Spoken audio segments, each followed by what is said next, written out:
નમસ્કાર દર્શક મિત્રો, આપ જ્યાં છો ટીવી ન્યૂઝ ગુજરાતી. હવે જોઈએ અગત્યના સમાચાર. ડૉક્ટર જેતલ બ્રહ્મભટ્ટ, ભરૂચી રહેવાસી.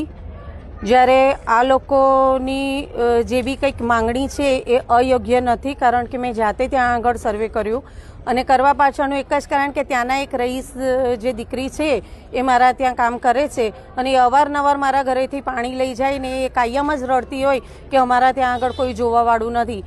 જ્યારે હયાતી જે સરકાર છે એ સરકાર જ્યારે આ લોકો પાસેથી મતદાન લેવા જાય છે ત્યારે હક જતાવે છે, તો શું આ લોકોનો હક નથી કે એ લોકોને બી શાંતિ અને પ્રેમનું જીવન મળી શકે, કે સ્વચ્છ જીવન મળી શકે?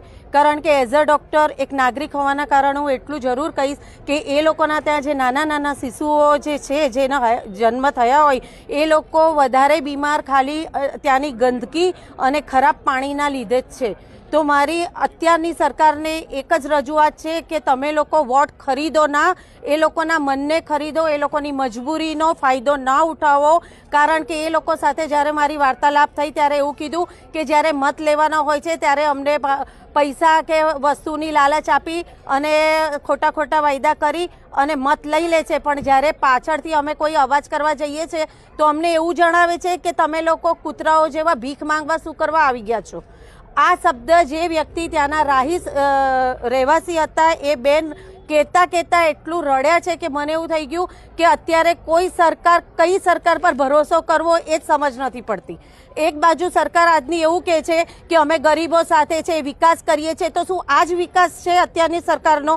તો મારો કોઈ બી પાર્ટી જોડે કે એની જોડેનો બહિષ્કાર નથી, મને કોઈ સરકાર જોડેનો બહિષ્કાર નથી. મારો બહિષ્કાર એટલો છે કે જ્યારે તમે સત્તા પર આવી જાઓ ત્યારે તમે આ લોકોને કીડા મકોડા સમજો છો, તો એ લોકો પાસે મત લેવા શું કરવા જાઓ છો પછી?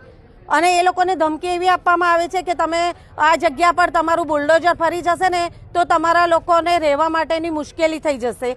અને બીજું કહેવામાં એવું આવે છે કે તમે લોકોના વોટથી જ અમે કંઈ જીવન જીવવાના નથી, અમે જીતવાના નથી, તમારા વોટ વગર બી અમે જીતીને બતાવીશું.